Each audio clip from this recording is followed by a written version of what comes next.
Mheshimiwa Mwenyekiti wa Chama cha Mapinduzi, Mheshimiwa Patrick Boisafi, waheshimiwa mawaziri mliokuwepo hapa wote, na hasa Mheshimiwa Naibu Waziri wa TAMISEMI ambaye shughuli kubwa ya jengo hili inakuhusu Mheshimiwa Ruben, lakini waheshimiwa mawaziri wote ambao mko hapa, ndugu yetu Aweso, ndugu yetu Dr. Ashatu Kijaji, na vile vile ndugu yetu Godfrey Kasekenya, na viongozi wote mlioko hapa, kamati ya siasa za mkoa na wilaya, waheshimiwa madiwani, ndugu zangu wa Rombo wote, na wengine wageni wote mliokuja hapa. Mheshimiwa Waziri Mkuu, mimi naomba nianze na shukrani. Kawaida ziara zinafanyika kwenda kuweka alama kwenye mafanikio, kuweka jiwe la msingi kwa kazi ambayo tayari imeshaanza kufanyika, au kuzindua kwa kazi ambayo imekamilika. Hayo umeyafanya ulivyokuja Rombo. Umeweka jiwe la msingi kwenye shule ya ufundi mpya inayojengwa pale Rombo Mashati, na umezindua jengo la utawala la halmashauri ya Rombo. Lakini kwa namna ya pekee, kwa upande wako ulisema huji tu kuweka jiwe la msingi au kuzindua. Uliagiza ziara yako ije iangalie yale mambo makubwa yaliyo katika ilani ya chama ambayo yanatakiwa kutekelezwa, mambo ambayo rais wetu vile vile alitoa ahadi, mambo ambayo yapo kwenye kijitabu hiki cha ilani ya chama. Sio kawaida. Mara nyingi viongozi wakija ni kuweka jiwe la msingi au kuzindua. Yale ambayo hajafanyika yanakuja kwako kama kero. Uliagiza kwamba unajua mwenyekiti wa Chama cha Mapinduzi na rais wa Jamhuri ya Muungano wa Tanzania aliahidi katika miaka mitano hii, muongo wa pili wa awamu ya 6, atahakikisha inajengwa barabara ya lami kutoka Holili mpaka Tarakea, takriban kilomita 53. Ile barabara ni ya vumbi. Hivi ilikuwa imenyesha mvua. Mheshimiwa Waziri Mkuu, wakati unaagiza unataka upite barabara ile, sisi tuliogopa kwa sababu vumbi ni kubwa sana. Lakini ulisema utapita uikague, kwa sababu wewe ndio unaenda kusimamia zile ahadi ambazo rais wetu alizitoa. Hongera sana na asante sana Mheshimiwa Waziri Mkuu. Hukuja kuweka jiwe la msingi, hukuja kuzindua, ulikuja kujionea mwenyewe kitu ambacho umetuahidi leo kwamba utakisimamia ili kitekelezwe kama ilivyoahidiwa katika ilani ya chama chetu na kama ilivyoahidiwa na rais wetu. Kadhalika, na kwa sababu, na ndio maana leo sitasema kero za hapa nyingi, kwa sababu siku zote unanikaribisha ofisini kwako, moja unalolijua ni kero ya maji. Rombo kwa uhakika kero ya kwanza ni maji, ya pili maji, ya tatu maji. Uongo jamani? Uongo? Ukasema unajua rais wetu aliahidi kwamba katika kipindi chake hiki cha pili cha uongozi atahakikisha mradi ambao umekuwa ukizungumzwa tangu wakati wa Mwalimu Julius Kambarage Nyerere wa kuchukua maji kutoka Ziwa Chala, ili walao sehemu ya upande wa chini wa Rombo wapate maji kutoka Chala, na maji mengine na vyanzo vipya huku juu tupate maji ya kutosheleza. Ulisema leo unataka kuja upewe taarifa ya mradi huo. Mheshimiwa Waziri Mkuu, hukuja kuweka jiwe la msingi, hukuja kuzindua, hukutaka kufanya vitu kama kawaida. Kwako wewe sio business as usual, ni business unusual. Ulisema hiyo ahadi aliyotoa rais wetu, nataka nipate taarifa nihakikishe kwamba inatekelezwa. Leo ndugu zangu, amekuja amepita Lower Road. Bahati nzuri mvua imenyesha, hakupata lile vumbi ambalo tumelizoea. Amefika pale Masekini, cha kwanza ametaka taarifa ya maji. amesomewa taarifa ya mradi wa Ziwa Chala na ametoa agizo, kwa sababu tathmini inafanyika ndani ya wiki 2, apate taarifa. Pengine nisiingilie sana atakachosema ndugu yangu, rafiki yangu, kijana mchapakazi, Mheshimiwa Juma Aweso, lakini Mheshimiwa Waziri Mkuu alitoa maelekezo mradi huo uanze kazi, tuone matokeo. Kwa huyu ni waziri mkuu anayemsaidia rais kuhakikisha ahadi zake zinatekelezwa Tanzania na zinatekelezwa Rombo. Dr. Mwigulu oye! Jamani, inatosha hiyo. Dr. Mwigulu oye! Anatekeleza maelekezo ya Mheshimiwa Dr. Samia Suluhu Hassan. Dr. Samia oye! Twende ile ya kwetu. Nikisema Dr. Samia naanza sauti ya juu, pandisha juu zaidi. Nikishusha, pandisha zaidi. Nikinong'ona mpaka asikie. Haya, Dr. Samia oye! Dr. Samia oye! Dr. Samia oye! Kwa hiyo waziri wetu mkuu amekuja, pamoja na kwamba ameweka jiwe la msingi, pamoja na kwamba amezindua, amekuja kukagua kazi ambayo rais wetu aliahidi, kuonyesha kwamba rais hakukosea kumchagua Mheshimiwa Dr. Mwigulu Nchemba kwa waziri mkuu kumsaidia kusimamia serikali. Hongera kwa rais wetu, heko sana kwa waziri mkuu kwa kazi nzuri. Kwetu sisi miradi hii miwili, hata tungesema hiyo tukaweka nukta ingetosha. Uongo kweli? Tukisema maji tukapata na Lower Road tukapata, inatosha itoshi? Lakini kama vile haitoshi, Mheshimiwa Dr. Mwigulu Nchemba, waziri wetu mkuu, wakati akiwa waziri wa fedha, nilimuomba atusaidie ile kituo cha forodha pale Tarakea, ambacho ni kiungo kikubwa cha biashara kati ya Tanzania na Kenya. Na niwaeleze hapa, sosi kubwa ya mapato ya TRA mkoa wa Kilimanjaro, 2 ziko Rombo, Holili na pale Tarakea. Ya 3 ni uwanja wa ndege wa Kia. Lakini pale Tarakea pamedorora.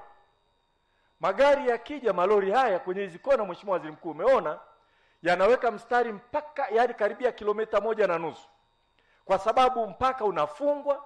Sisi hatujajenga kituo chetu, Kenya wamejenga, wanatusubiri sisi tufanye ujenzi. Na vile vile sisi ni wafanyabiashara. Watu wa Rombo wanataka kwenda Nairobi kwa mabasi. Mabasi yanapata shida kutumia ruti ile ya Tarakea, kwa sababu wakichelewa inabidi wapaki, huwezi kuvuka. Wako wa Tanzania wanatoka Kenya, wakichelewa wakifika mpakani, Kenya wanapiga muhuri kwenye passport, Tanzania wanawaambia tumefunga, tafuteni usafiri muende Holili mkapige muhuri. Nilikueleza ukiwa waziri wa fedha, kama kawaida yako ulimtuma naibu wako Mheshimiwa Chande, alikuja akaangalia na mchakato ukaanza chini ya uongozi wako kuhakikisha kwamba tathmini inafanyika ili ile custom ifanye kazi masaa 24. Leo ulisisitiza kwamba yale maagizo niliyafanya nikiwa waziri wa fedha, nataka nikaangalie pale custom, nisikie tulikokwama ni wapi, utusaidie kutatua tatizo hilo. Nakushukuru sana Mheshimiwa Waziri Mkuu, umefika pale, sisi kwetu tumeona moshi mweupe katika swala la biashara. Sasa Mheshimiwa Waziri Mkuu, ukishasema maji, Lower Road, Rombo, ni kama umemaliza mambo makubwa, lakini kuna ahadi nyingine nyingi hapa. Kabla ya ahadi, naomba nikueleze Mheshimiwa Waziri Mkuu, wakati tunapiga kampeni kwetu ilikuwa rahisi sana kueleza kwa nini rais wetu achaguliwe, na ilikuwa rahisi sana kueleza kwa nini tunaomba tuchaguliwe tena, na ilikuwa rahisi sana kwa madiwani kuomba kura kwa nini warudi tena, kwa sababu mambo yaliyofanyika chini ya awamu hii ya 6, mambo yaliyofanyika hapa Rombo ni makubwa kwa kweli, yalikuwa yanamuuza rais wetu mwenyewe. Tulipiga kampeni kuanzia asubuhi, wakati mwingine vikao vya ndani mpaka usiku, na kila mahali tulikwenda tunasema ikiwezekana mleteni tu Rais Dr. Samia hapa, yeye kura zake zipo, zimejaa, zitatosha na zitamwagika. Na nitataja baadhi ya vitu ambavyo chini ya uongozi wake Mheshimiwa Dr. Samia Suluhu Hassan amefanya. Wakati anaingia madarakani Mheshimiwa Waziri Mkuu, Rombo hii tulikuwa hatujakamilisha na kuhamia kwenye hospitali ya wilaya. Chini ya uongozi wake hospitali ya wilaya imekamilika na ilikuja ikazinduliwa na alikuwa makamu wa rais Mheshimiwa Dr. Mpango. Sasa hivi ina vifaa vizuri sana vya kisasa. Ingewezekana ukapata muda ukaangalie. Ni hospitali nzuri, maridadi, imejengwa chini ya uongozi wa Mheshimiwa Dr. Samia Suluhu Hassan kama alivyojenga sehemu nyingine mbalimbali hapa nchini. Wakati ameapishwa kuwa rais wetu, sisi hapa Rombo tulikuwa na vituo 4 tu vya afya. 4. Katika kipindi cha uongozi wake, kwa muda huu tumeongeza vituo 3. Sasa hivi tuna vituo 8 na tushapewa fedha kwa ajili ya kujenga kituo cha afya katika kata ya Area. Dr. Samia oye! Jamani, hebu mpeni haki yake, hata kama mmesubiri sana mmechoka. Dr. Samia oye! Kwa hiyo kata ya Area ishapata nadhani milioni 300, diwani yuko hapa.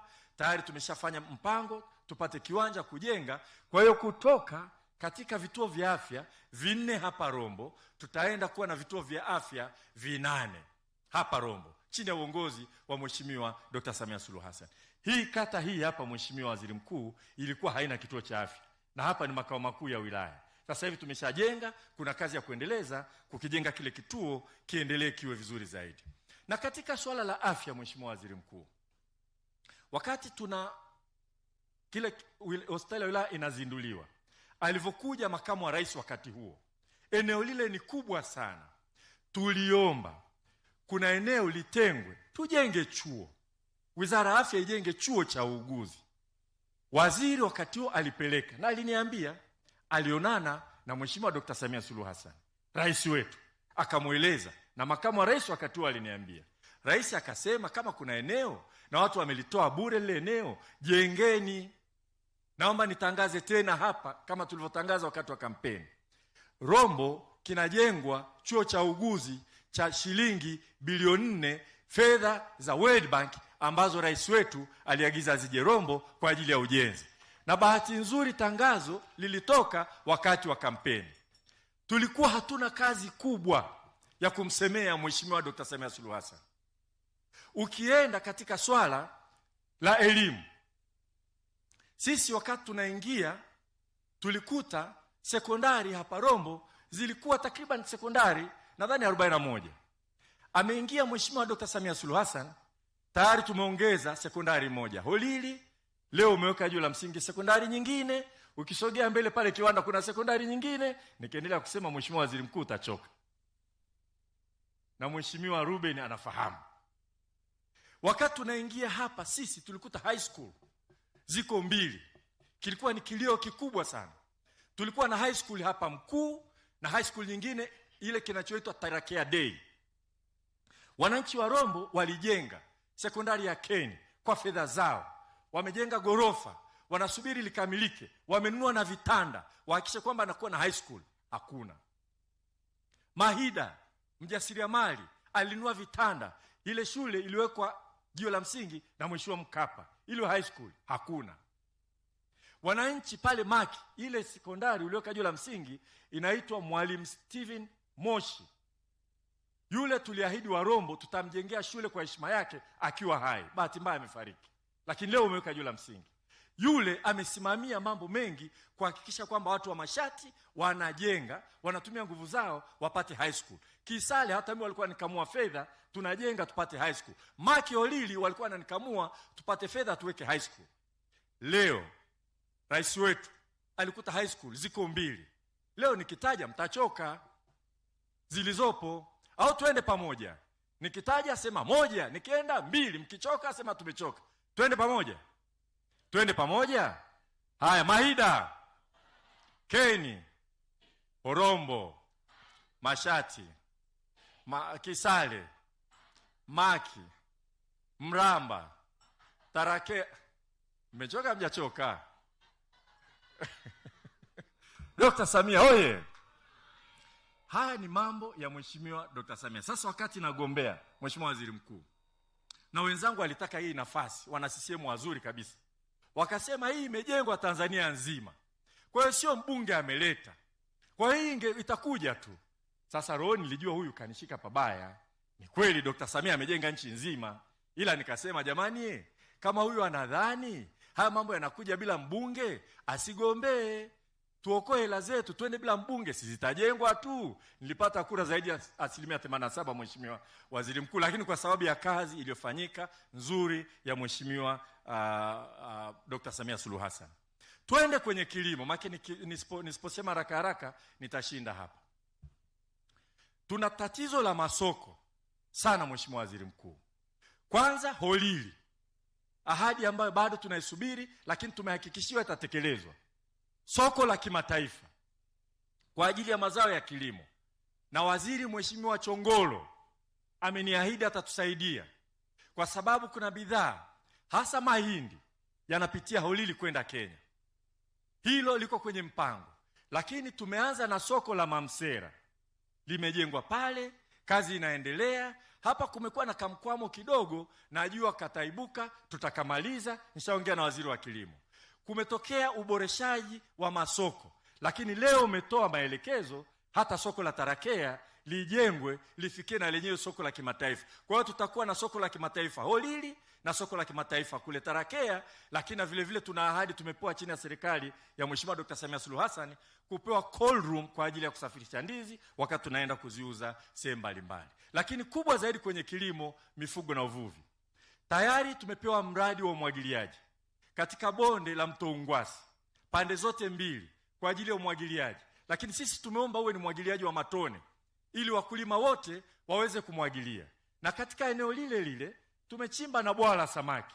Tutajifunza kula samaki zaidi, kama sehemu ya kufundishia watu wetu namna ya kuhakikisha kwamba tunaweza kuvua na watoto wetu wale samaki waende waishi vizuri. Sisi hapa tunakula zaidi nyama ya mbuzi Mheshimiwa, na kama nilivyosema, na leo wakumbuke watu wangu, nimekuandalia beberu mzuri, mbuzi mzuri, uende kwa sababu hujaweza kuja nyumbani kwangu, tuchinje tule kama ilivyo tabia yetu ya hapo Arombo kukaribisha mgeni.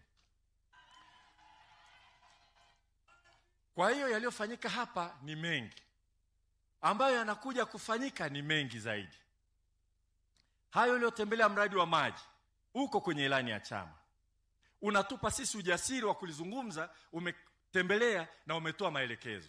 Lakini waambie kitu kingine, ndugu zangu, kuna barabara zimewekwa humu kuweka lami. Hii barabara hii ya kutoka hapa ni makao makuu, iko kwenye ilani, itaunganishwa na Lower Road kwa lami, ili ukija makao makuu ya wilaya Rombo upite kwa lami, utoke Lower Road utoke juu unapata lami. Hata makofi hamna jamani? Pale Mamsera kwenda Ziwa Chala, sehemu ya utalii, kuna barabara imeahidiwa itawekwa lami na TARURA, kwa sababu matengenezo yake ni ya gari kuliko kuweka lami, kwa sababu pale hoteli ya kitalii inakamilika, tutapata watalii wengi sana kwenda pale. Hata ukisogea hapo Ulele, ukipandia Kooti, nenda mpaka kule juu kwa Salakana, alafu shukia Useri KSMC, hapo imewekwa kwamba itawekwa lami vile vile. Haya mambo yaliyoko huku tutaendelea kuyasemea. Mimi yale mengine ya kero sisemi. Huyu waziri wetu mkuu, mlango wake sisi wote tunakwenda, kina Mheshimiwa Aweso anajua, na mawaziri wengine wote. Kwa hiyo mimi kama mbunge najua mahali pa kwenda wakati wa kumuona kumaliza kero zetu. Lakini kuna mengine ambayo leo yamesemwa mbele yako, na mimi sitoacha kuyatamka. Najua atatamka waziri wa maliasili na utalii. Tuliomba muda mrefu geti la kupanda mlima lisogee huku karibu na katikati ya Rombo zaidi. Nadhani atalisemea, kwa sababu Mheshimiwa Waziri Mkuu, kilele cha mlima Kilimanjaro kiko Rombo,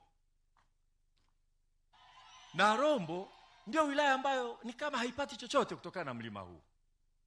Tuliomba vile vile wakati wa kufanya General Management Plan, ambapo wanaainisha maeneo ya kujenga hoteli za utalii, waangalie kwa jicho la huruma Rombo. Mheshimiwa Ashatu Kijaji, waziri wetu wa maliasili na utalii, naye amekuja hapa, najua atalisemea. Lakini kuna shule ya Mseta, waheshimiwa madiwani, tulikubaliana ile shule tumeigeuza, tuipeleke, tuwape watu wa wanyamapori waweke kile kituo kama alichosema rais wetu siku ile alivyokuwa pale Moshi, kwa ajili ya kuhakikisha kwamba tunakuwa na village scout au na kituo chochote cha kuzuia wanyama waharibifu, nyani upande huu wa mlima na tumbili upande wa Kenya. Hapo vipi jamani? Hapo vipi? Kwa hiyo Mheshimiwa Waziri Mkuu, mimi sitopenda kuchukua muda mrefu. Narudia tena, wewe ni kiongozi wa mfano. Sisi wote tutajaribu kuiga kwako. Nasema tena umekuja kuleta matumaini, kuangalia yale ambayo bado hayajaanza. Mchakato umeanza ili uyasimamie vizuri. Matumaini yetu ni makubwa sana. Tunakukaribisha sana Rombo, Mheshimiwa Waziri Mkuu. Nimekuja mbali na kukagua, nimekuja pia kuelekeza hatua zichukuliwe kwenye maeneo ambayo yanahitaji hatua zichukuliwe. Tuna mambo ambayo katika karne hii, kwa nchi kubwa kama Tanzania, nchi yenye rasilimali kama Tanzania, hayapaswi kuendelea kuwa kwenye mijadala. Mkuu wa mkoa, nilishakuelezea nilipofika, na timu yako yote ipo. Fanyeni kazi mambo ya aina hii. Ndani ya miezi 6 baada ya kutekeleza bajeti mpya, mnapopanga bajeti mzingatie haya. Sitaki kusikia habari ya shule ya msingi, shule ya sekondari eti haina matundu ya vyoo.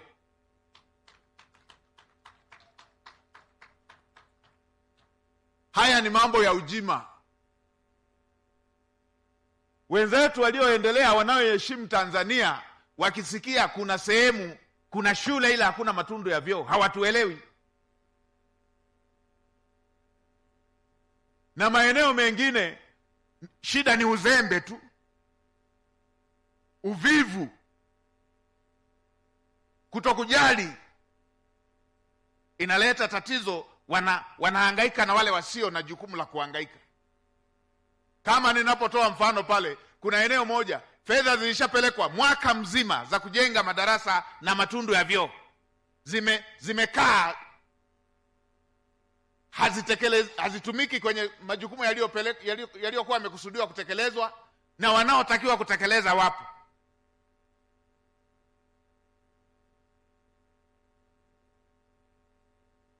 Yaani watumishi wilaya nzima fedha wanayo, eneo lipo, watoto wanapanga foleni kwenda chooni, halafu wao kila siku wako ofisini na mishahara wanalipwa na fedha zipo, mwaka mzima hawajatekeleza.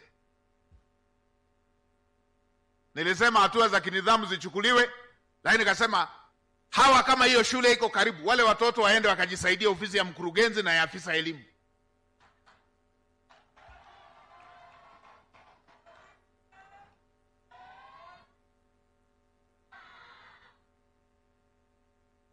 Mambo mengine yanaudhi. Wazazi wakiona watoto wanapata shida ya vyoo, wanaweza wakadhani ni serikali, wanaweza wakadhani ni rais, kumbe fedha imeshapelekwa mwaka mzima, watekelezaji wamekaa nayo, na usikute wameweka wapate riba.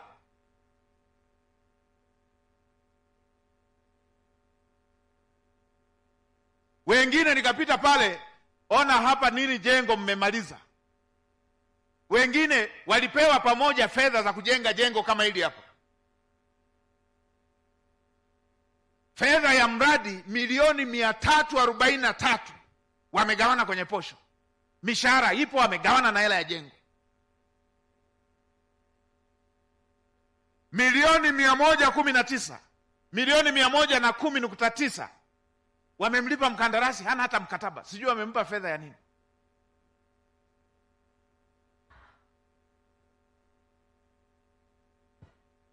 Nilimtuma waziri abaki kule afyeke wote afyeke pale wilaya ile, aanze upya.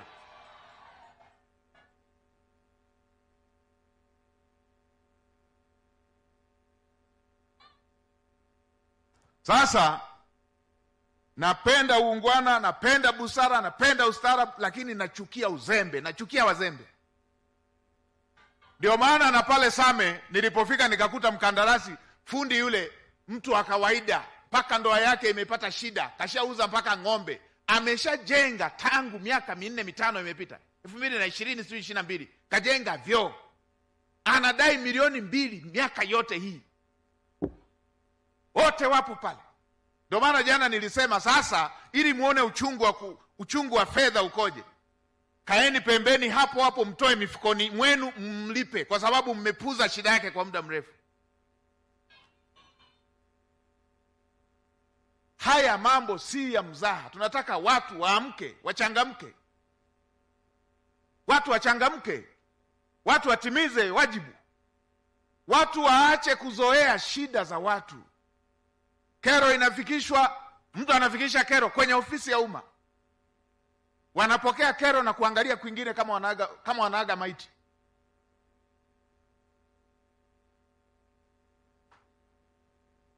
Wanazoea shida za watu. Mtu anafikisha kero, wanapokea kama salamu tu na kuendelea na mambo mengine. Haya hayakubaliki. Ubadhirifu haukubaliki. Sasa kule maeneo tulikopita nimeshachukua hatua kwenye hayo maeneo ambayo nimesema. Sasa na hapa Rombo nimekuta mhandisi wa wilaya yuko wapi? Mhandisi, mmekuwa na ujenzi wa mabwawa ya samaki kule Mrao Kerio. Mkandarasi amefanya kazi chini ya kiwango cha ubora unaotakiwa na amepunguza ukubwa wa bwawa lililotakiwa kujengwa. Ninyi mmechukua hatua gani?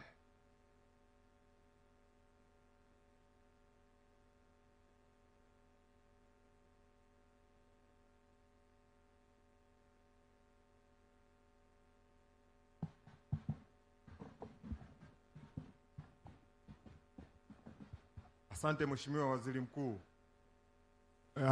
Mkandarasi yule tumechukua hatua kwa kuvunja mkataba wake,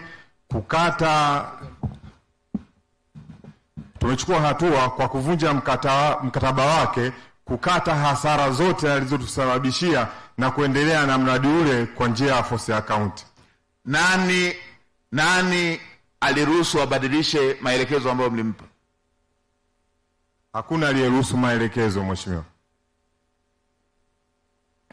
Ninyi mnakuwa wapi mpaka anatekeleza tofauti na kilichokuwa kimeelekezwa? Huu mradi unajengwa wapi? Si huko wilaya hii? Huko wilaya hii, Mheshimiwa. Ninyi mlikuwa wapi mpaka amebadilisha? Mpaka linagundulika jengo limeshakamilika.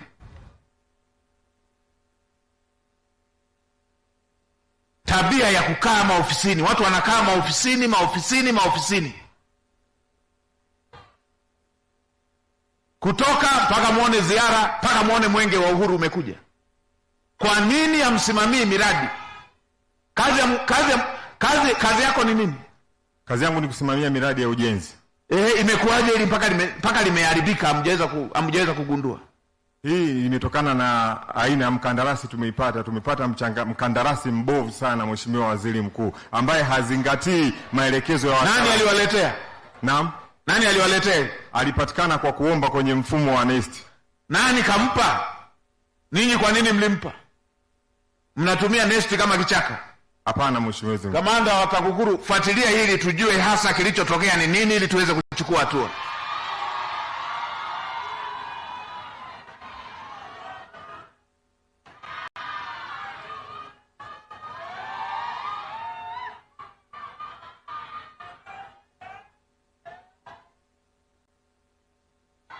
Kulikuwepo na ujenzi wa mradi wa matundu 10 ya vyoo na mabweni mawili shule ya sekondari Mamsera. Mradi umesimama muda mrefu, hadi baadhi ya kuta za mabweni zimeanza kupata nyufa. Mkurugenzi, tuambie, ili kwa nini mmeruhusu hii? Shida ni nini? Wilaya kama ya Rombo mnakuwa na jengo limesimama muda mrefu mpaka linapata nyufa.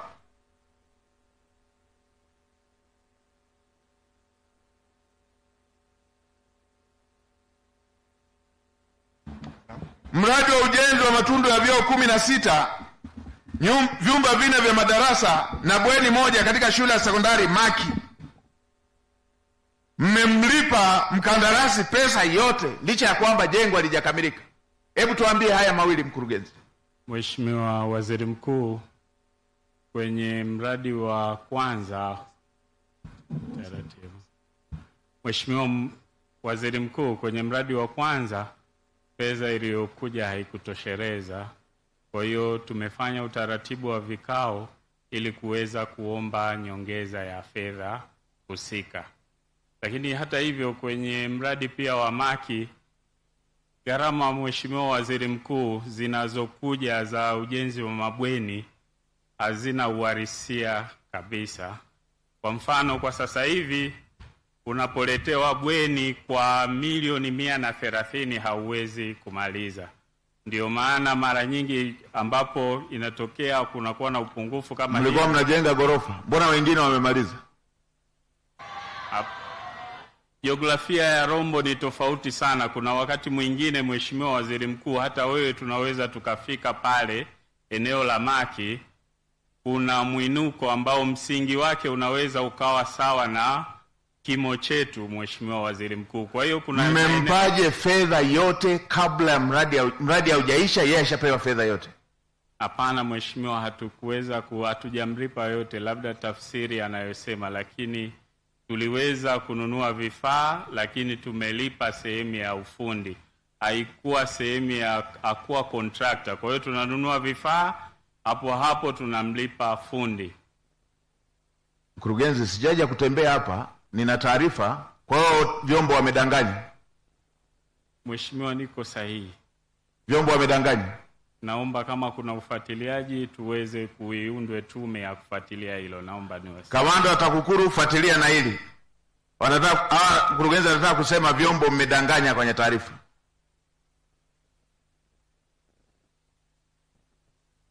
Tutachukua hatua tukishapata hiyo taarifa. Hatutaki uzembe, uvivu, ubadhilifu. Nikishaipata taarifa ya kamanda, Mheshimiwa Waziri, nitaleta maelekezo ya hatua za kuchukua. Haya mengine nikupongeze Mheshimiwa Mkuu wa Mkoa, mlishayachukulia hatua. Kasoro ambazo zilijitokeza mlishachukua hatua. Hivi ndivyo tunavyotaka. Tunataka watu wawe kazini, watu wafanye kazi. Na kushukuru na kupongeza umechukua hatua. Sasa niende kwenye maelekezo. Mheshimiwa mbunge, umesema pale Tarakea, tulipokuwa pale Tarakea, umeelezea kwamba wenzetu wa Kenya wanafanya kazi masaa 24 na kwamba watu wetu wakifika mpaka pale, wakati mwingine upande wa Kenya anakuwa ameshagongewa, analazimika aelekezwe aende Holili ili akagongewe. Hatuna shida ya watumishi wa mamlaka ya mapato TRA. Hatuna shida ya watu wa kufanya kazi. Nimwelekeze Kamishna Jenerali wa Mapato, tuanze kufanya kazi masaa 24 kwenye mpaka huo. Hatuwezi tukawa na wananchi wetu wanafanya kazi alafu sisi serikali tumelala. Kwa hiyo mwakilishi wa Kamishna Jenerali uliyeko hapo, uwasiliane na Kamishna Jenerali, mkamilishe utaratibu. Nataka pale paanze kufanya kazi masaa 24. Nyongeza ile tuliyosema pale ya eneo, nimesema ndani ya siku 10 tathmini ile ikamilike, tuanze kulipa fidia. Lakini ujenzi wa kituo kikubwa utatukuta tukiwa tunafanya masaa 24. Hata kama tutakaa kwenye makontena, tuanze masaa 24 pale.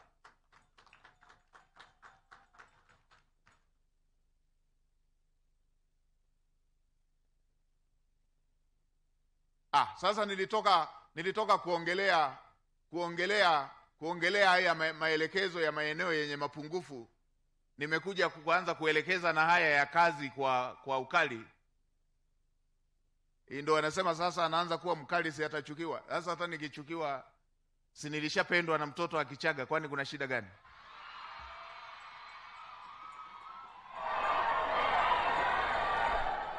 Eti baba mkwe, kwani kuna shida?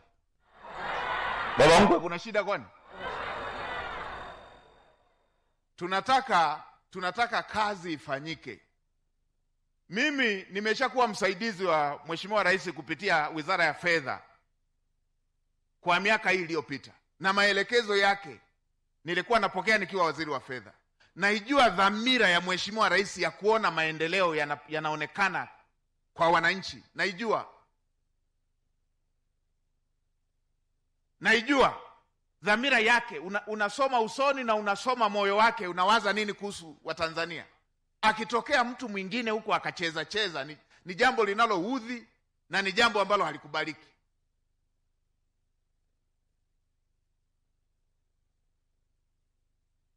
Maelekezo ya pili,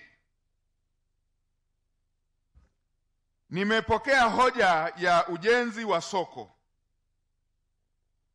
Nilishatoa maelekezo kwa kule Tarakea, natoa maelekezo na hapa. Mheshimiwa Naibu Waziri wa Kilimo upo, ongea na Mheshimiwa Waziri wa Kilimo. Jambo hili ni ahadi ya Mheshimiwa Rais na lipo kwenye ilani ya uchaguzi ya CCM. Anzeni, tangazeni haraka mkandarasi aje ajenge, tena jengeni la kisasa linalofanana na Rombo.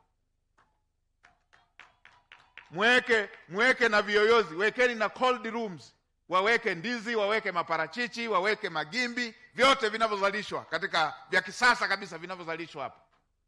Iwekeni, fanyeni haraka, tangazeni.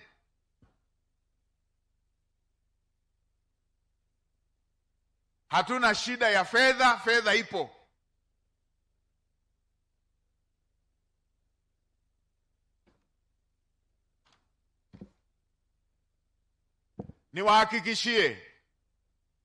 Niwahakikishie jambo lile ambalo Mheshimiwa Waziri ameongelea la barabara. Nimepita, nimeiona ile barabara, na nimewaambia wakamilishe kazi iliyokuwa inaendelea. Tumekubaliana wakamilishe haraka, na bahati nzuri kipande kingine chenyewe mkandarasi yuko tayari, wanasubiria fedha. Tulishaongea na wenzetu wa fedha. Fedha ikishatoka kazi ianze, na mimi nitaifuatilia. Lakini jambo la pili ni la mradi wa maji. Nimeliona ziwa, lakini nimeona na mpango kazi. Tumekubaliana ndani ya wiki 2 mkandarasi apatikane, aanze utekelezaji wa mradi huo. Hii shida ya maji, nimeona mchanganuo, mgawanyo wa maji atakayokwenda katika maeneo mbalimbali, na Mheshimiwa Waziri wa Maji yupo hapa, atakuja baadaye aelezee maeneo ambako maji yatafika. Tunaenda kutibu shida hii ya maji ambayo imekwepo kwa muda mrefu. Haya ndiyo mambo ambayo Daktari Samia Suluhu Hassan anataka yaonekane kwa wananchi wetu. Lakini kuna maeneo ambayo yanahitaji ujenzi wa uchimbaji wa visima. Meneja wa RUWASA meneja wa taasisi yetu ya maji alishaelezea tulipokuwa kule pale juu, na yenyewe itaenda sambamba ili vichimbwe visima kwa ajili ya maeneo ambayo yanahitaji maji kwa ajili ya umwagiliaji pamoja na maeneo mengine. Na hapa tuko na Naibu Waziri wa Kilimo, wataelezea yale ambayo yanahusiana na masuala ya umwagiliaji.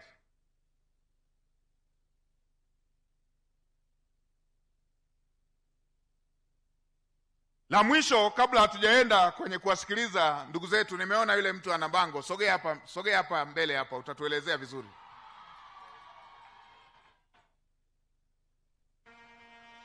Sogea hapa.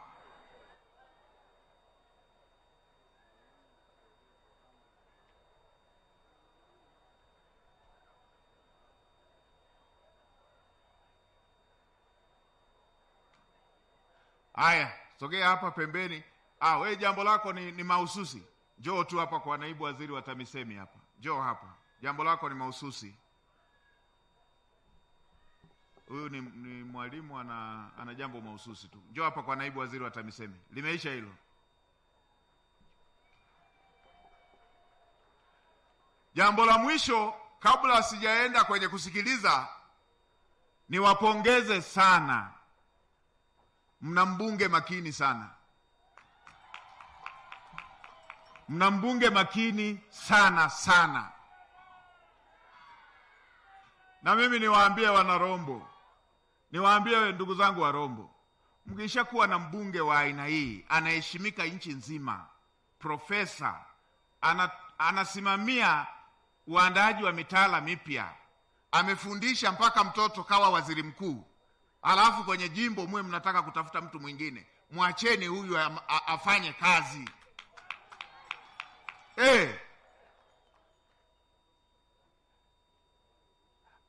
Anachapa kazi. Mmeona miradi hii miradi haijaja tu. Huyu kashakuwa katibu mkuu fedha, anajua makabati yote ya fedha, anajua watumishi wote wa wizara ya fedha.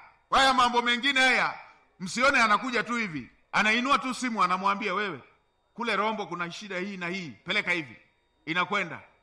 Wengine wanaotengeneza bajeti wanafunzi wake, anaelekeza wewe, fanya hivi, fanya hivi, kule juu tulikokuwa panahitajika chuo, inakwenda. Sasa leo hii mje muanze kujaribisha kamali, mje mtuletee mbunge hana hata namba ya mkuu wa wilaya, atawasaidiaje? Mna mbunge makini. Mimi ni mwalimu wangu, amenifundisha digrii ya kwanza na ya pili na ya tatu, mwalimu wangu huyu. Hapo vipi? Hapo vipi? Muungeni mkono, mna mbunge makini, aendelee kuchapa kazi. Na mimi haya ambayo ameyasema nitayafuatilia kwa karibu, haya ambayo yanahusu hii miradi. Na nilishaongea naye, na ndio maana aliposema kuna miradi hii na hii nilitaka nijionee mwenyewe ili niweze kufuatilia vizuri. Lakini la pili,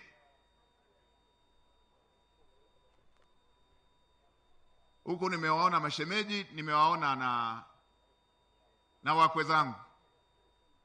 Na nilipokuwa nawaambia mnajua kuchagua, mmechagua mbunge bora, nikawasikia kina mama wanasema tunajua kuchagua, ndio maana tulichagua na wewe mkwe bora kabisa. Nashukuruni sana.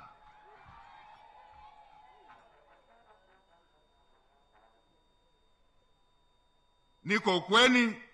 Kwa hiyo mna mbunge na mkwe naye atakuwa mbunge wa jimbo la Rombo. Nitafuatilia hii miradi, na mimi nina maslahi nayo, na nilishawaambia waheshimiwa mawaziri hapa, na mimi nina maslahi ya kuona hii miradi inakamilika.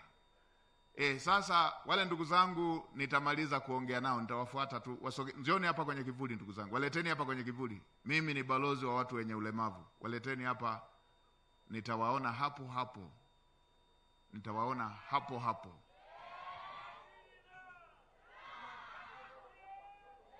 Wawekeni kwenye kivuli. Sasa baada ya kuwa nimeshamaliza hili, sasa kabla sijawakaribisha waheshimiwa mawaziri kutoa ufafanuzi wa hoja, nikaribishe kama kuna mtu ana jambo la lazima ambalo liko nje na hizi hoja ambazo zimetolewa na mheshimiwa mbunge wetu.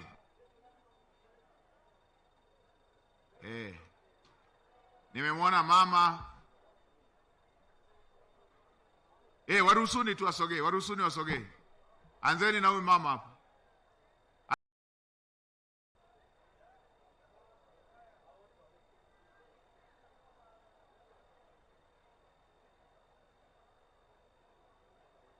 Msimweke juani, mwekeni hapo. Mpeni na kiti.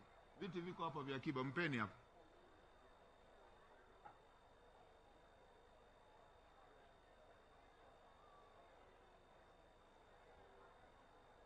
Haya, sasa pale nimewaona, kwa wale walioandika, kwa wale ambao wako na bahasha wameandika vizuri, hakikisha umeandika namba yako ya simu. Kama umeandika vizuri, jambo liko kwenye maandishi, njoo hapa pembeni hapa uonane na wasaidizi wangu, ili jambo refu lililoandikwa usilinyime undani wake kwa kuelezea kwa kifupi. Sogeni wale walio na bahasha, sogeni hapo. Weka namba yako ya simu, onana na wasaidizi wangu, nitapitia moja baada ya nyingine na nitatoa majawabu. Kwa wale wote ambao wana bahasha, kwa kusikiliza, tuanze na mama hapo mwenye mtoto mchanga huyo. Asante baba. Shikamoo baba. Pole na majukumu. Jambo mwanangu. Wameniza mtoto premature. Nyamaza ili uelezee vizuri. Aka amepata shida ya miguu hivi. Nikaa kila wiki naenda hospitali ili wamwekee zile POP. Wakati mwingine nakuwa sina msaada ili apewe zile POP. Hata sasa hivi ametolewa sina POP. Mganga mkuu yuko wapi? Hebu njoo bwana.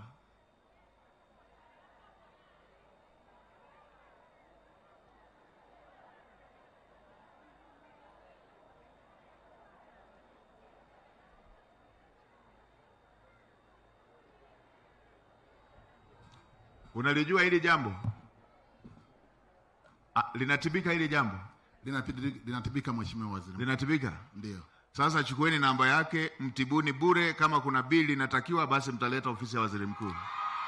Liko ndani ya uwezo wetu Mheshimiwa Waziri. Liko ndani ya uwezo wenu? Kabisa. Liko ndani ya uwezo wenu? Kabisa. Haya, basi mama andikisha, mkabidhi mtu ambaye akifika atakuwa anamuona ili atibiwe. Haya, muoneni, mpeni mtu mahususi ambaye atakuwa anamtibu ili amtibu.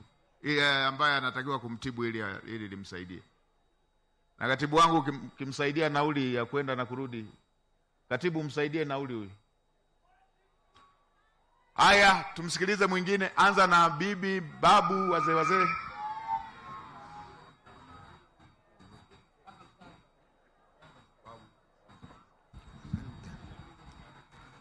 Asante sana Mheshimiwa Waziri Mkuu pamoja na meza yako.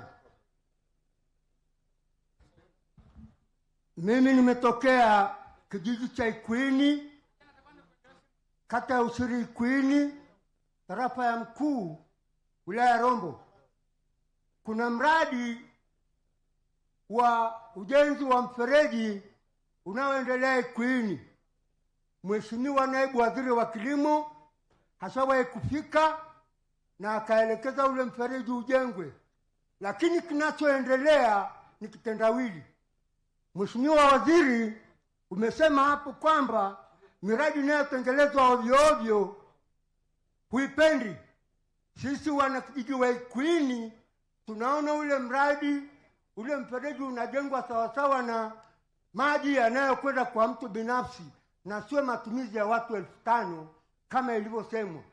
Mheshimiwa Waziri, ukipeleka macho yako pale utaona kitendawili. Karibu sana ukauangalia huo mradi. Asante sana. Asante. Mheshimiwa Naibu Waziri yuko hapa. Mheshimiwa Naibu Waziri, tukimaliza mkutano hapa, kabla hujaenda mjini, uende uone huu mradi. Ukitoka hapa nenda uone huo mradi. Mzee, njoo muone Naibu Waziri huyu hapa. Njoo muone, muelezee mapungufu ili akienda akafanyie kazi. Mpeni mwingine. Mheshimiwa Waziri Mkuu, mimi kwa jina la Justin Samdala Shayo ni afisa afya mstaafu. Mimi ni majira mwaka 78 nikawa nakata kitu kinachoitwa NPF mpaka 83 nikakatwa NPF. Nilipo staafu ilipita 16 nikalipwa NPF mpaka leo sijaipata. Mheshimiwa, nimelalamika kwa mkurugenzi mtendaji wa wilaya ya Rombo, nikaandika barua niende kwa katibu mkuu Wizara ya Pesa. Nikaenda kule kakuta dada moja tu Ugenia Gairo, akaandika barua kwa mkurugenzi. Yaani daraja yangu lipelekwa CAG, msimamizi mkuu wa pesa serikali, ili nipate mafao yangu. Mheshimiwa, sikupata. Baada ya hapa Mheshimiwa, kukawa na kikao cha wananchi wote wilaya ya Rombo kule kata ya Kusamanga. Mheshimiwa Mkenda alikuwepo kuhusu kero za wananchi. Nikamueleza kero zangu. Akaniambia naomba dokumenti zangu nikafanyie kazi. Mpaka leo Mheshimiwa, ni miaka 3 sijapata ufumbuzi. Mheshimiwa. Rasi uko wapi? Rasi uko wapi? Hebu sogea hapo, unalifahamu hili jambo? Wewe si kila siku unaenda Dodoma na wewe ni afisa masuhuli. Si unawasiliana na katibu mkuu wa fedha. Hili jambo la mzee kwa nini mnamwacha afuatilie mwenyewe? Mheshimiwa Waziri Mkuu, si kuna wizara inasimamia mambo ya wastaafu? Ndio Mheshimiwa Waziri Mkuu. Kwa nini hamyabebi ninyi wenyewe mshughulikie hizo shida, mnaacha mzee kama huyu afuatilie? Tunaomba Mheshimiwa Waziri Mkuu tulichukue tukalifanyie kazi. Kwa nini hamshughulikii? Ilikuwa halijafika rasmi ofisini kwetu. Limeshafika kwa mkurugenzi, kwa nini halijakufikia? Haya ndio mambo nisiyotaka, ya kuacha wananchi washughulike na mambo yao wenyewe kama vile hamna serikali. Mbona walimu wanaweza? Leo hii kwenye elimu ikitokea mwanafunzi anaelekea kufanya mtihani, ikakosekana form gani zilikuwa inaitwa nini zile TCM9 sio nini, ikikosekana mwanafunzi haendi taifa kufuatilia.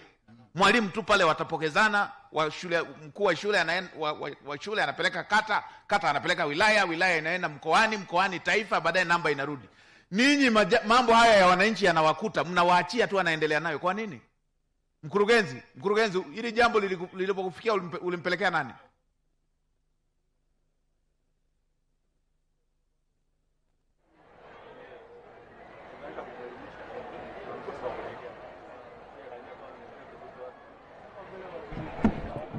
Mheshimiwa Waziri Mkuu, kweli jambo hilo lilinifikia, lakini tuliwasiliana na watu wa NSSF kwa sababu ilikuwa ni swala la mafao. Tulikutana na meneja wa NSSF akaomba baadhi ya vielelezo, tukaweza kumpatia na tukatuma afisa utumishi akaongozana naye mpaka ofisi za kule. Sasa baada ya hapo sijapata mrejesho. Mpeni Rasi, wewe ni afisa masuhuli, ongea na katibu mkuu, ongea na makatibu wakuu wenzako wale wanaohusika, na mkishapata hayo mkishakamilisha hilo jambo, mwarifu mzee kwamba limeisha. Tumepokea Mheshimiwa Waziri Mkuu. Ndio mzee, watu wazima walishatumikia nchi yetu, wasihangaike. Na huyu ni mfano tu. Mtu yeyote ambaye ana jambo la aina hii likishafika serikalini, nataka ninyi watumishi wa umma ndio mfuatilie. Sasa kiinua mgongo ama nini mafao mengine atamalizia kwenye nauli kwa ajili ya kutufuata maofisini huko. Na wengine ambao wana mambo mahususi ya aina hiyo, kaeni hapo pembeni, andikeni maelekezo haya nimeshatoa. Hebu mpe mama huyu asikae sana juani hapo.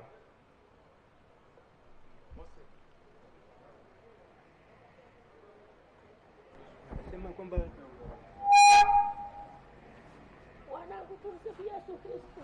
milele amina mamangu.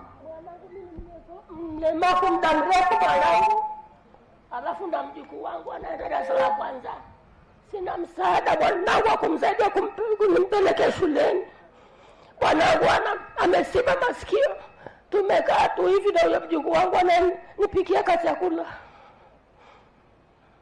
Naomba msaada kwenu wanangu. Sina rasia. Katibu ongea na huyu, ili ni jambo mahususi. Katibu, nenda kwa bibi hapo, kaa naye pembeni, ujue mahususi. Kuna jambo la yeye mwenyewe, kuna jambo la mjukuu wake. Uchukue na namba ya simu kama ana simu.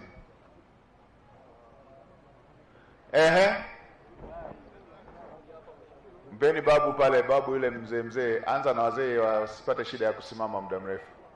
Asante sana ndugu Waziri Mkuu wa nchi yetu ya Tanzania. Mimi kwa jina ninaitwa Michael Saroni Maresi. Tatizo langu linahusu kiwanja changu hapa wilayani. Mimi nilipata kiwanja kutoka halmashauri mwaka 2003. Nikajenga hapo nyumba ya mbao room 5. Nikawa na wapangaji wananilipa hela na mimi nalipa kodi ya ardhi. Ikafika tarehe 1 mwezi wa 6 2022, nikaandikiwa barua na mkurugenzi kwamba bwana, unatakiwa ubomoe jengo lako kwa sababu umejenga juu ya barabara. Tulibishana kidogo. Nikamuuliza kama nilijenga juu ya barabara miaka 20 yote na mpaka sasa hivi unachukua kodi ya kiwanja, hapo vipi? Kumbe walikupatia hati. Ndiyo baba. Kuna hati? Ipo baba. Afisa ardhi, hebu njoo tuambie hili likoje hili. Ninyi mmetoa hati, kodi ya kiwanja mnapokea, baadaye mnamwambia umejenga kwenye barabara. Mlitoaje hati kwenye barabara?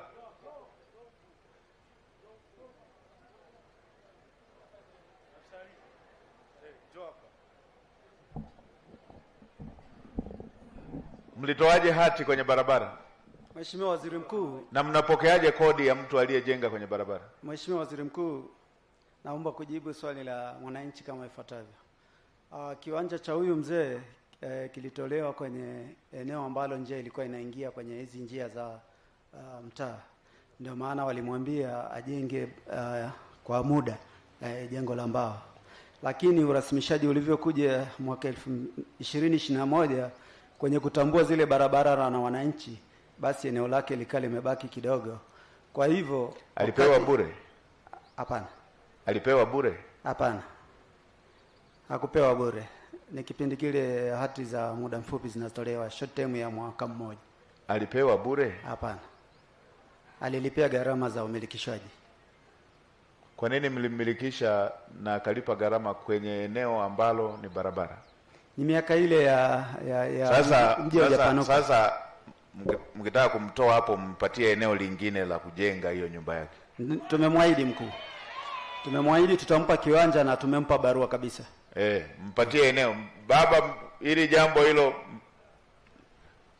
mkuu wa wilaya alisimamie lifanywe kazi namna hiyo, kwa sababu alishaingia gharama. Asante kwa maelekezo mkuu. Haya, twende kwa mwingine. Wale wanaoweza kuandika, nendeni pale kwa wasaidizi wangu. Sawa, nimekupata. Mimi na tatizo kwamba la msongo wa mawazo, nilikuwa nahitaji msaada wenu. Kila mwezi nalipaga 6,300 pale Huruma. Kwa hiyo nahitaji msaada wenu, na pia pale nyumbani na jengo ambalo nimejenga sijamalizia. Na pia babangu ana tatizo la mkojo.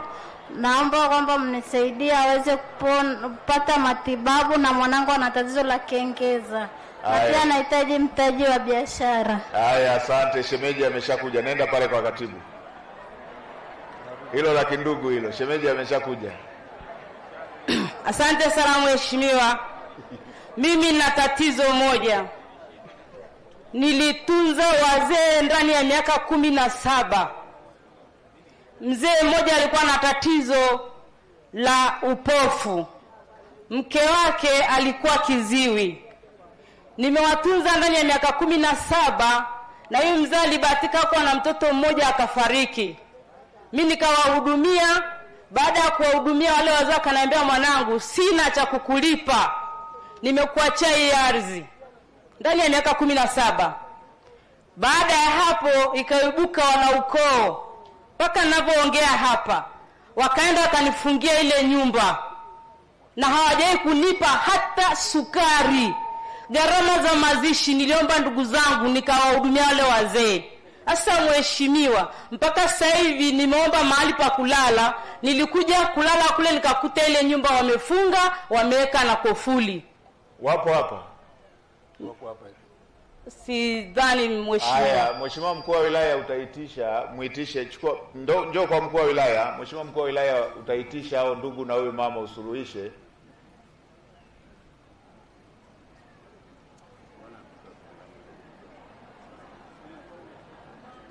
Mpe mzee pale aliomba sana. Asante sana mzee wangu. Mimi ni kama baba mkwako. Nina umri wa miaka 90 sasa, na kwenda ile ikifika Julai. Mzee wangu, kuna kero mbili. Kero la kwanza, lile soko la Mamsera, ambalo soko la zamani lile liko barabarani kabisa. Saidi watu 5 wameshauawa hapa kwa magari. Nikamwomba mkuu wa mkoa mwaka ule wa 2023, akamwita mkurugenzi. Mkurugenzi hakuwepo, akaitwa chini yake ambaye ni mama, akapewa muda wa wiki moja anze ile soko jipya. Kweli akaanza na choo na msingi umeanzwa, lakini sasa mpaka sasa miaka 3 ile soko ameshaacha hivyo. Naomba usifike. Mkurugenzi, tuambie mna mpango gani na ili la soko?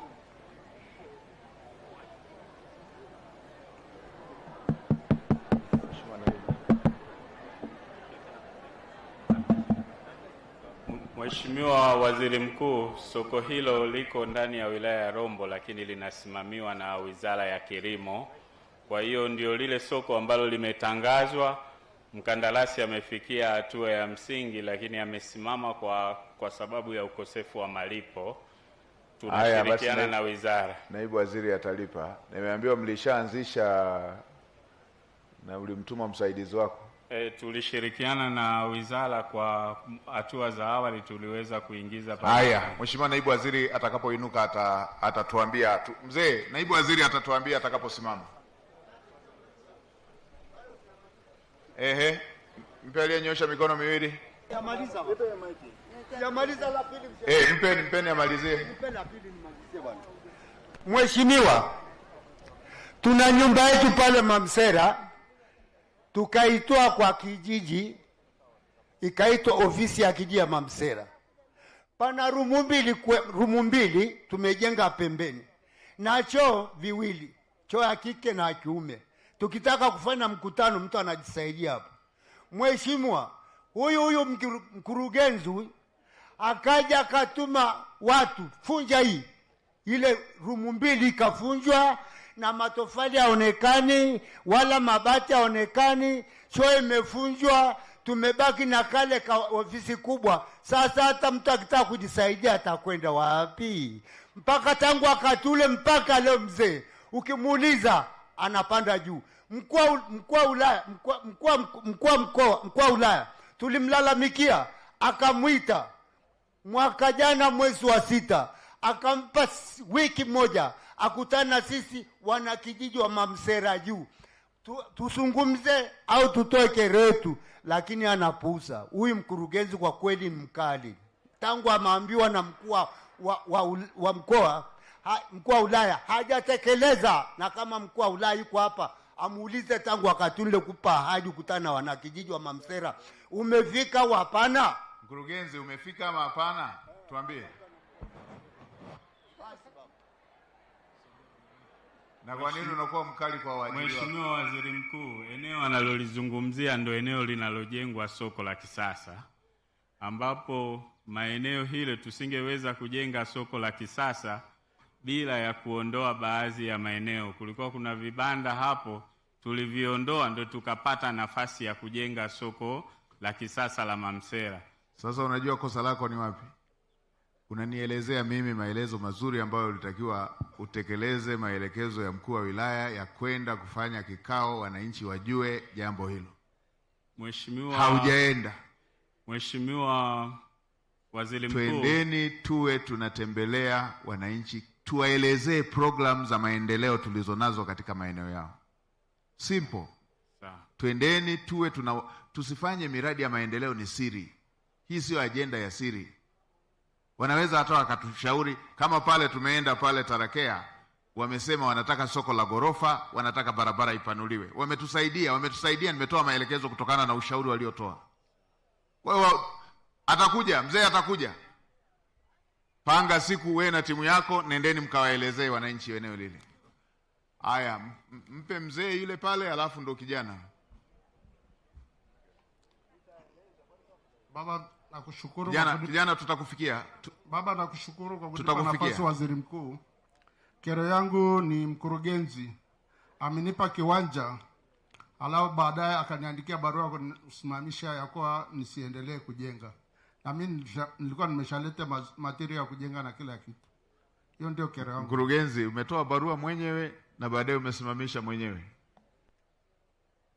Mheshimiwa Waziri Mkuu, eneo hilo ni makazi ya viongozi yakiwemo mkurugenzi na mkuu wa wilaya. Mlimpaje barua? Alipewa kwa bahati mbaya, kulikuwa na ushirikiano wa watu. Akapewa, lakini tumemwandikia barua ya kufanya uthamini ili alipwe gharama zake, kwa sababu tusingeweza mazingira ya pale sio mazingira ambayo anaweza akaishi yeye kama yeye. Kwa sababu awali alitaka kujenga kituo cha mafuta kati ya nyumba ya mkurugenzi na makazi ya mkuu wa wilaya. Matumizi hayo yasingewezekana. Mlimpaje barua? Nyinyi mnakuwa mnatoa barua kwa eneo msilolijua? Alipewa mwaka nadhani 2000 huko, kulikuwa kuna makosa. Kwa hiyo tulimwandikia ili afanyiwe tathmini, alipwe gharama zake ili maeneo yale yawe chini ya umma. Ili lingefanyika kwako ungefurahia? Kulingana na mazingira ya pale, Mheshimiwa, naomba uridhie hilo kwa sababu ya usalama wa viongozi. Usinipigie kampeni. Mimi nasema wewe, lingefanyika hilo jambo, unaenda serikalini. Serikali ndo eneo la mwisho watu kuliamini kwamba hapa ndo tunaamini. Umepewa barua, unaanza kujenga, serikali wale wanakuja wanakuambia hapa usijenge. Nyinyi mnatoaje barua ovyo ovyo? Nani aliyetoa barua hiyo? Sasa mzee mnampa adhabu ya kumsimamisha. Yeye aliyetoa barua mmempa adhabu gani? Mheshimiwa, wahusika walishastaafu. Kwa hiyo kulikuwa kuna changamoto hiyo, lakini tunafahamu ni changamoto ambayo ilisababishwa na serikali, ndio maana anapaswa alipwe fidia. Sasa mkuu wa wilaya ukae na mzee muombe kwamba ulione hilo eneo, mkaeni na mzee kwanza mmalize, kama mnamaliza kindugu mkae na mzee hapo. Hichi mlichofanya sio sawa.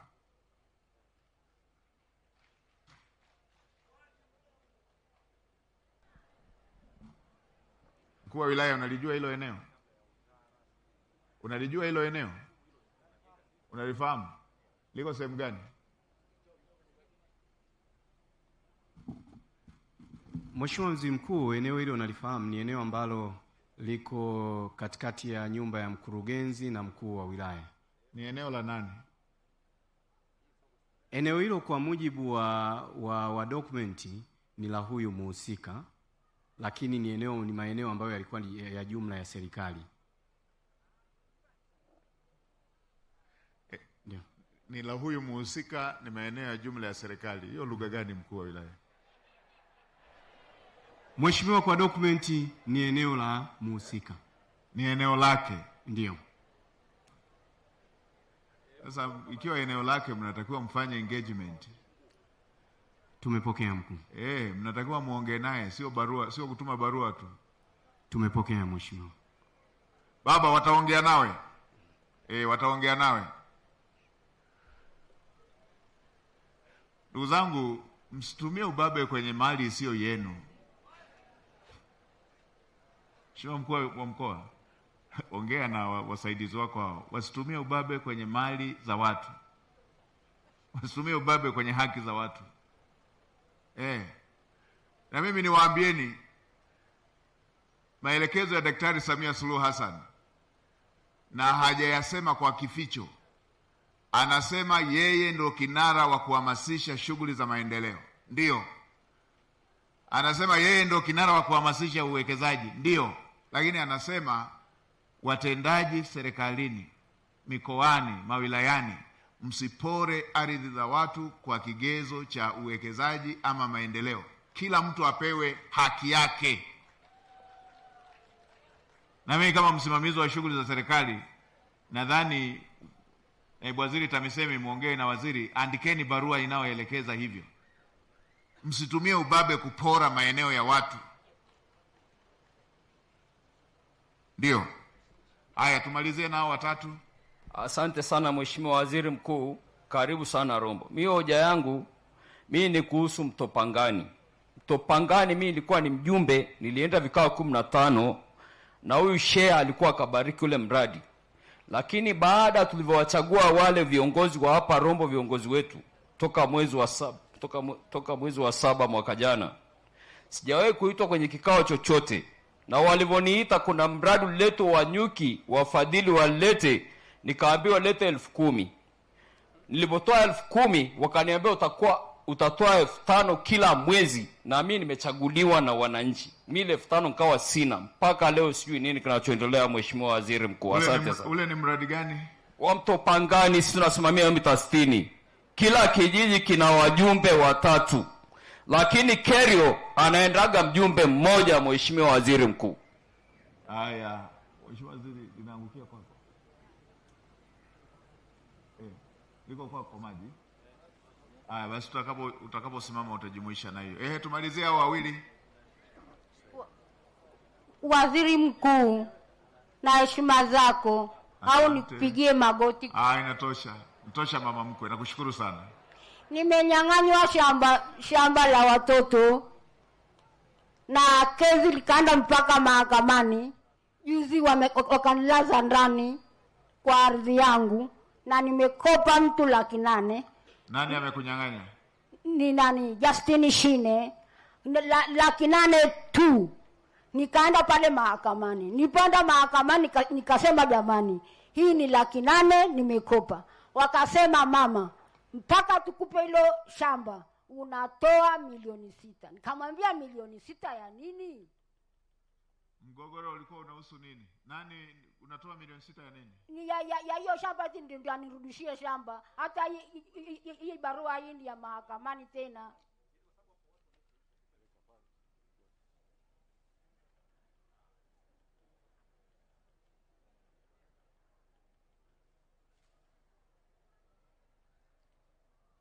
Wakili, hilo linasemaje? Linahusu nini? Hiyo ni hukumu ama ni nini? Ni hukumu, sio hukumu. Haya, mkuu wa wilaya, chukua namba ya huyo, nayo tunakuachia hilo na lenyewe. Huyo mama kama shamba ni lake asibugudhiwe. Mkuu wa wilaya asimamia hiyo. Na bwanangu anateseka, amefanya mapao yake, anateseka, naambiwa nenda Moshi, nenda huku.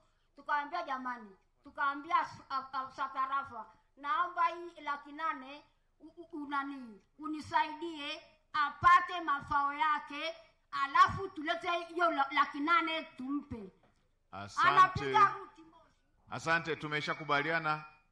Peana mawasiliano hapo na mkuu wa wilaya atalisimamia. Mkuu wa wilaya afuatilia hiyo, tumia na wanasheria wako. Kama huyo mama shamba ni lake asibugudhiwe. Serikali isimamie haki yake. Haya, tumalizie mama huyo wa mwisho.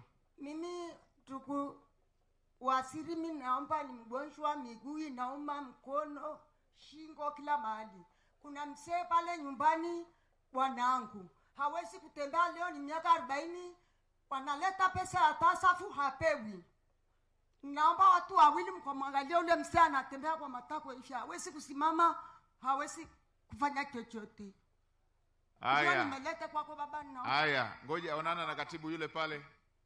Onana na katibu yule pale. Mkuu wa mkoa, chukueni taarifa za huyo mzee ambaye yuko na hali hiyo na hayupo kwenye tasafu. Tuma msaidizi wako apeane, achukue mawasiliano yale, mtafute yule mzee aingie kwenye tasafu, aingie kwenye bima ya afya. Haya, ndugu zangu, nawashukuru sana. Sasa tupate majibu ya serikali. Tuanze na naibu waziri wa